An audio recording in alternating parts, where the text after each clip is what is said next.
Hello everyone, this is Professor DePaulo welcoming you back to Psych 265, Research in Psychology, and we're going to talk about how to write the introduction section this time of your APA manuscript. So remember that the manuscript is based on the survey, which you should have completed already, the online survey that's looking at social connectedness and the role that social connectedness plays in both physical and mental health and academic achievement. So let's take a look at how I want you to write the introduction. Now, this is a very simplified version of the introduction, and as you get more experience, you can write the introduction a bit differently.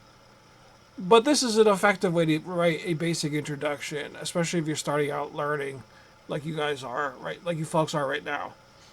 So let's look at the introduction instructions. So under written assignments, you see the introduction tab here. This is where you're going to upload your introduction as a PDF. So you're going to click on this introduction tab. You're going to add an attachment as a PDF. And then I'm going to be able to read it online and give you comments. So that's where you're going to upload your PDF by the date and time I've provided here. All the deadlines are on Sunday nights. And right here are the PDF instructions. So we're going to walk through this in today's video. So this is how I want you to write the introduction for this course. The introduction should be about 3 pages in length, double spaced, and take the following format. Now you see the title, it says writing the introduction of APA Manuscript. For your introduction, the title is not going to be introduction. The title of your introduction is going to be the title of your manuscript, which you won't determine till the end of the course. That's the last assignment. So that's going to be your title, what you're going to put in the header of the introduction. You're not going to write the word introduction, you're going to put the actual full title there. So for now, you don't have to write the word introduction, you can just write, out what I'm telling you here. You don't need to have a title or a header, a major header for the introduction. So the first 2 paragraphs define the problem. So what is the problem and why is it important? Now you do not need to cite any research in the first 2 paragraphs here. So you don't need citations. You just need to talk about social connectedness and its relationship to physical, mental health, and academic achievement, and why this is an important topic to study. And there's a wide range of avenues you can take with this. But basically, why social connectedness is important to study, in my opinion, is because of the pandemic. So it all comes back to the pandemic where everyone was isolated for years. There was no social connectedness. I mean, there was online, but it's debatable whether you can actually form strong social connections online. Can you form these strong social connections through social media or through Zoom? Or is it really about seeing the person, bonding with them in most cases, right? I mean, look at school. Kids go to school, they make friends. They bond while going to school. That's very important for their development, both cognitively, socially, and emotionally. So that's what happens when kids go to school. Now, if kids don't go to school or they go to school on Zoom or, some other, teleconferencing software, right? They're not really interacting with their peers. And this can cause social isolation, which leads to other issues. Mental health, physical health problems, academic problems, etc. So this is a really important topic because, in my opinion, the society has changed. Now, if you're taking an online course in college, it's different because you're not necessarily going to college for all your courses to hang out and meet people. I mean, that's part of it. And I do think that's an important part. Like, if you're online, you're not going to meet colleagues, you're not going to meet your professors, and it's a little bit different than if you were actually coming. Like, if this class was in person, it would be different than having the class on Zoom or having the class on Brightspace. It's just a different connection. It's a different learning experience. However, the online experience exists so that people that have busy schedules or that are unable to devote time to come to campus can still complete coursework, and I pride myself in trying to do a good job with the online courses. I think it's important, especially to structure them so that students can have success. But it's different than like if we were in person. We'd have a little bit of a different relationship. Could we meet on Zoom? Of course. But it's still, I don't know. It still may not be exactly the same. So with the pandemic, this was a major problem. And you see a lot of isolation. You see a lot of increased rates of depression, anxiety among younger people, that are in school or starting out college. And part of that is lack of social support. Going on Instagram and posting or whatever you want, TikTok, whatever you're using, Twitter, is not the same as like meeting people, hanging out with them, having shared experiences. So I think that's one major issue of the social connectedness problem here. So you want 1 or 2 paragraphs talking about what the problem is and why it's important. You do not need to cite articles for those first 2 paragraphs. Now we move to the literature review, paragraphs 3 through 7. You are to conduct the research or search for the articles you need through PsycInfo and Google Scholar. You want peer-reviewed research.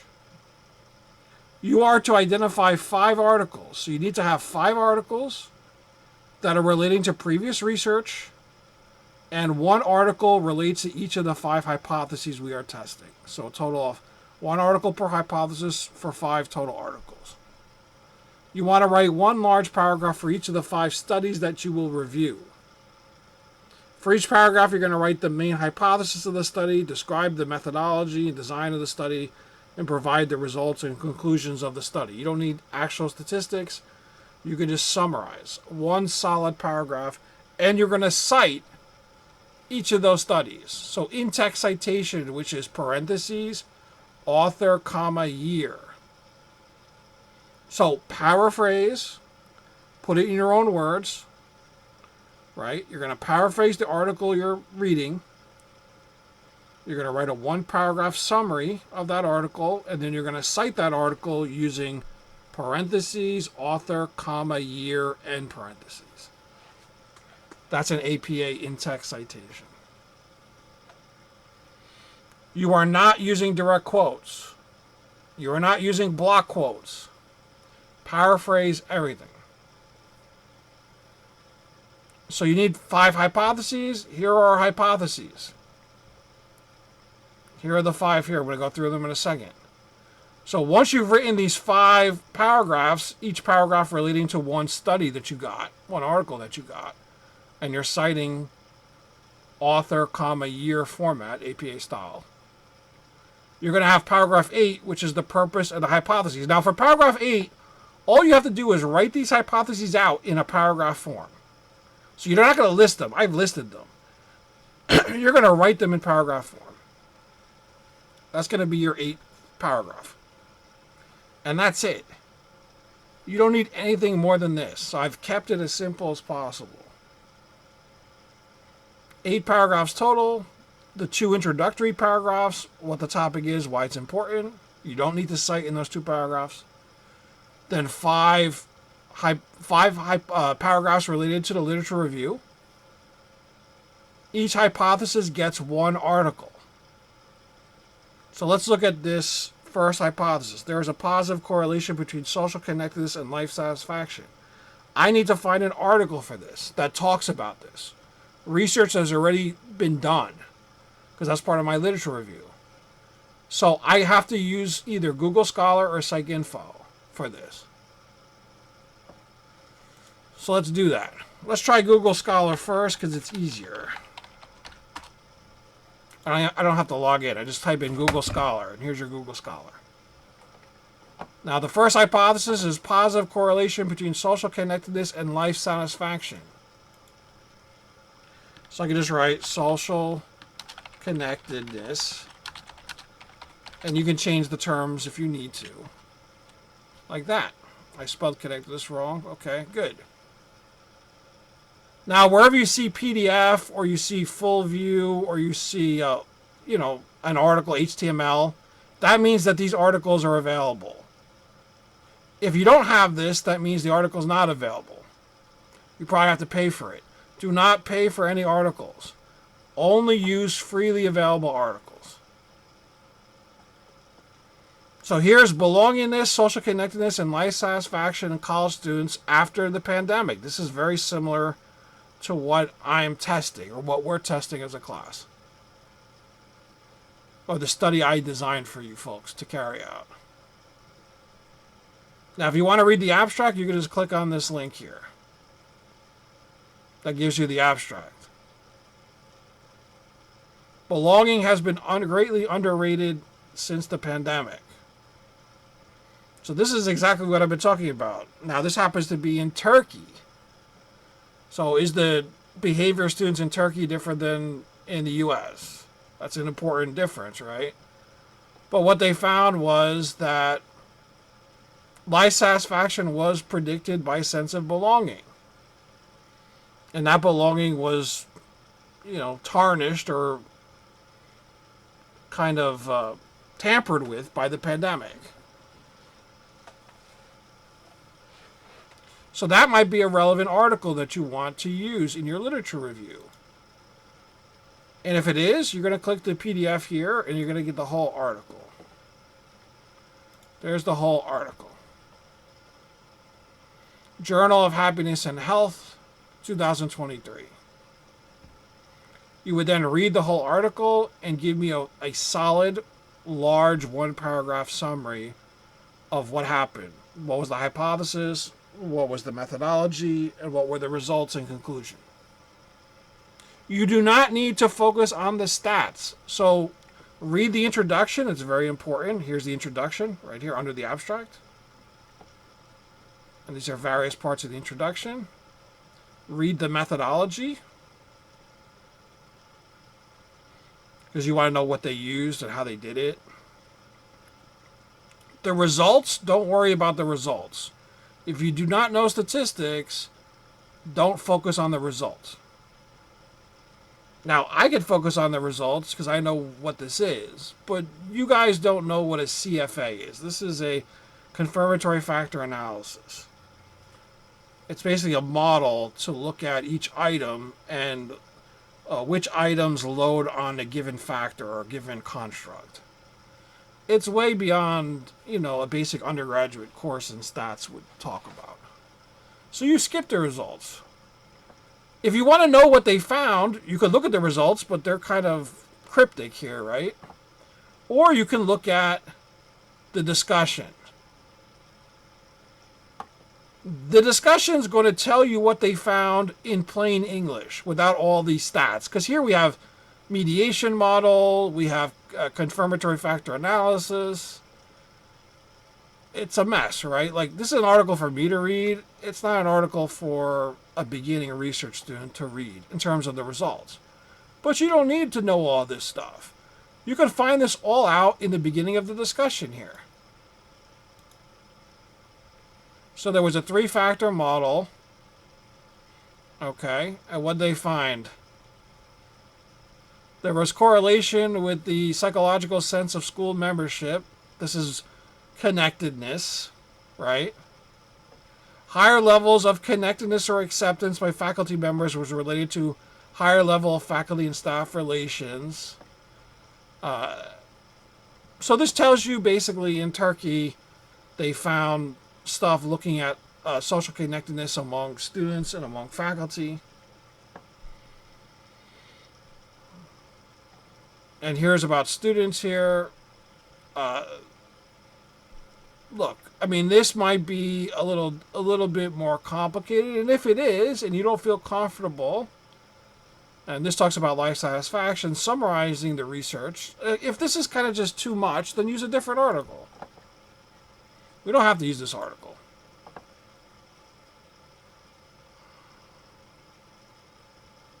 Okay, that's migrant. Social connectedness and the meaning of life. Maybe you want to use that one. And this talks about social connectedness and life satisfaction, life meaning. And once again, there's a lot of different models here. You could ignore that. And look at the discussion. Right here. And start with that. Meaning in life impacts real life behavior. Okay? And read through the discussion and read through this general discussion. It's talking about social connectedness. Don't worry about the results. You don't need to know all this stuff. Right? Just focus on the introduction, the method, and then the discussion when you're writing your one paragraph summary. So, one article summary per hypothesis. So there's 5 hypotheses. You should have 5 different articles and 5 different paragraph summaries. Each paragraph represents one article. That's the literature review. If I want to look up the second hypothesis, negative correlation, social connectedness, and anxiety and depression. So we can do that. Let's look at depression first. Determinant of mental health. That looks interesting. Here's your abstract. Skim through the abstract. Read the introduction. This is a meta-analysis. Right? Here's what they found.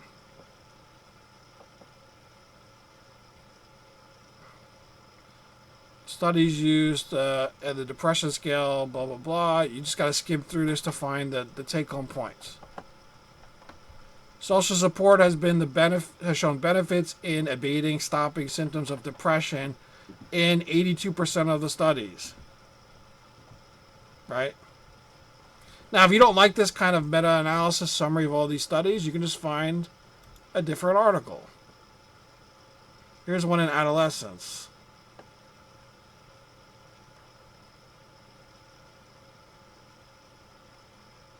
And I'm pretty flexible with what kind of articles you use, right? So this is talking about loneliness in adolescence and risk of cardiovascular health and also depression and anxiety. So that article is fine for the second hypothesis too. This is Google Scholar. It's pretty basic, but they don't have every article.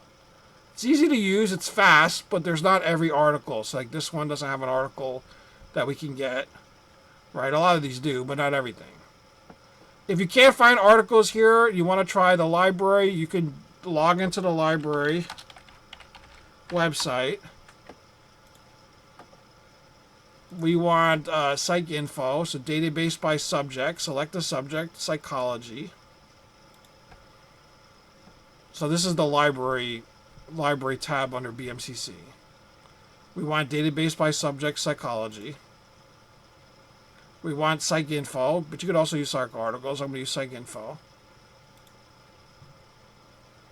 Log in through CUNY.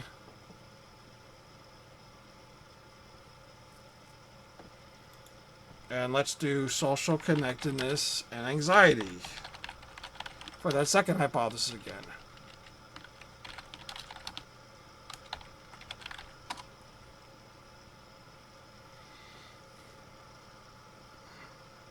Now, PsycInfo is not guaranteed to have any article unless you have this, where it says HTML full text or PDF full text. This is guaranteed to have it. Right? Some of these don't have that, right? Here you have full text, but if it doesn't have it, you got to click on it. This is a dissertation. I prefer you not use a dissertation. I prefer you use something that's published. So let's try this one. Find it at CUNY. It may not have it. You have to try to see if it has it. Don't do interlibrary loan for the article. Just find something else that they have. I'm not picky with the article. Here they have the article. I could download this article as a PDF if I want.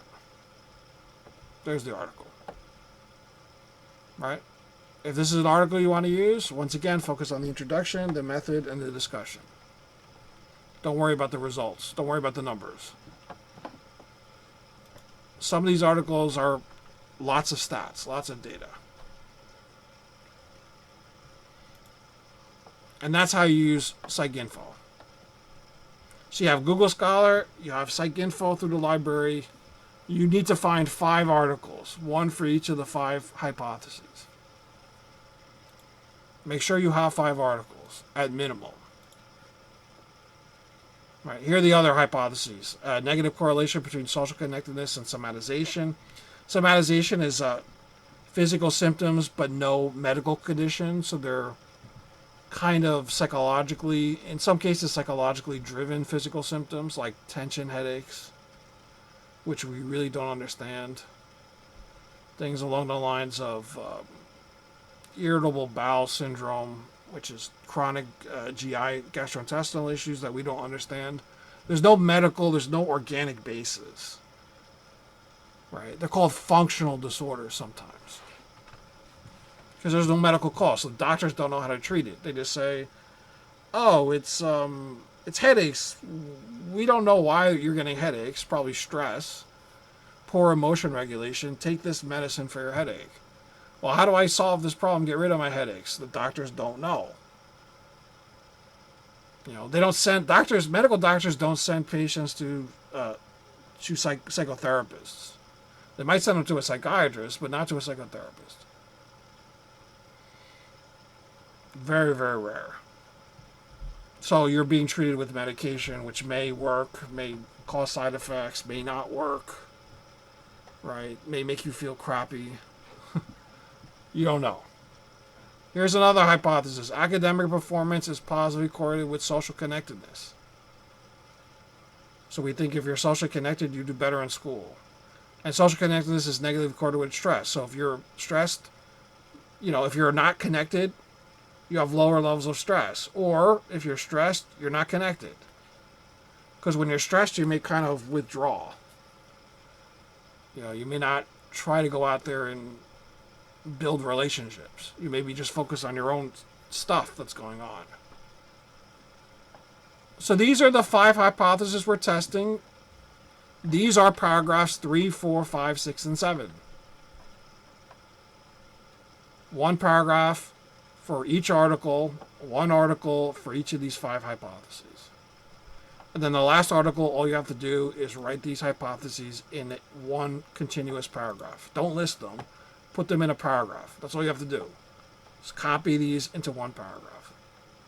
And that gets you 8 paragraphs, and that's all I'm asking, double-spaced. Should be about 3 pages. And then I will give you feedback. Make sure you cite the articles. Author, comma, year. If you're not overly familiar with APA citation,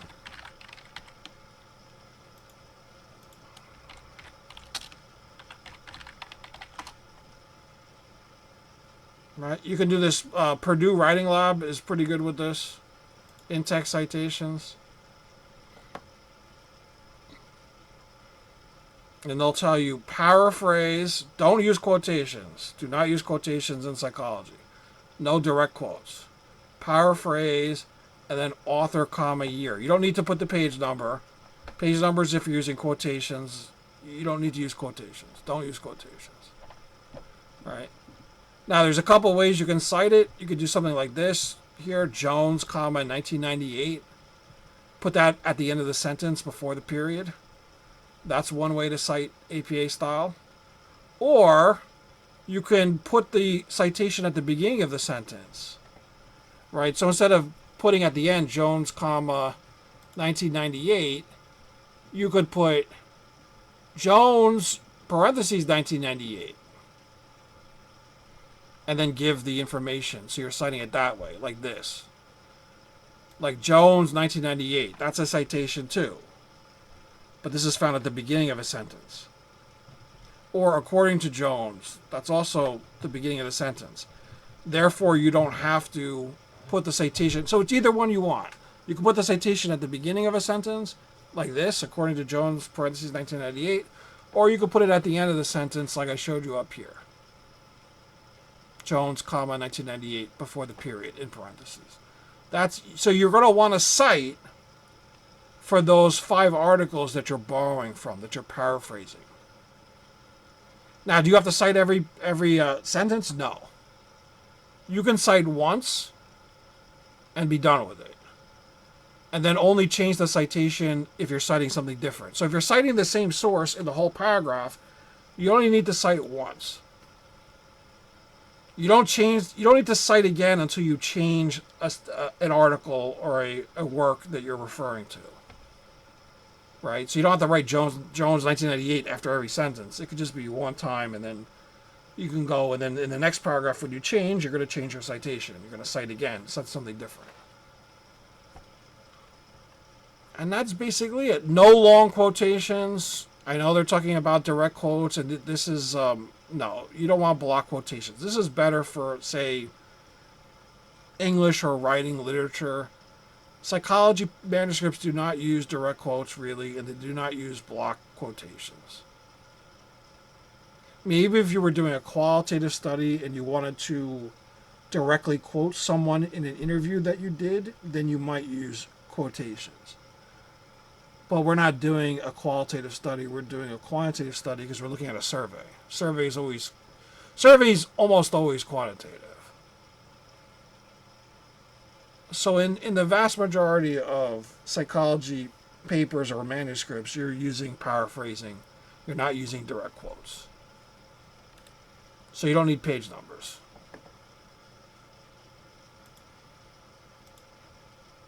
And so once you've done these 8 paragraphs, you're going to save it as a PDF. And then you're going to upload it to the link here that says introduction by the due date. You're going to upload it as a PDF right here, add attachments. And you've submitted your introduction. And you're done. So the introduction is work. You're going to have to find 5 articles you like. You're going to have to read them, or at least skim them and look for the important information. I prefer that you kind of read them, because many of you have not been used to reading research articles like this. So it's a different experience. So it might be better if you read through them rather than kind of skim. You could skim the results or skip the results entirely. That'll cut out a lot of information for you. And then focus on the discussion.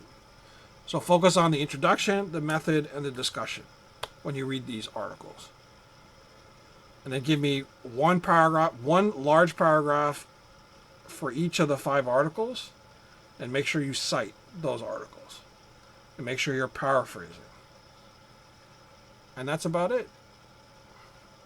So hopefully that covers what you need to know for the introduction. And one other thing. You don't want to use I. You don't want to use you, I, we. That's very informal. So try to avoid I, we, you, your, our. You don't want to use that in the introduction, because that sounds like you're writing a blog or a journal. You're writing a manuscript, so it has to be more formal than that. So avoid the I's and the U's and the R's and the we's and all that stuff. And that's pretty much it. So if you have any other questions, you can shoot me an email. You can set up a Zoom meeting with me. Whatever you want to do, let me know. And hopefully that clears things up. And I look forward to reading your introductions and giving you some constructive feedback on them. So bye for now. See you next time with the method section.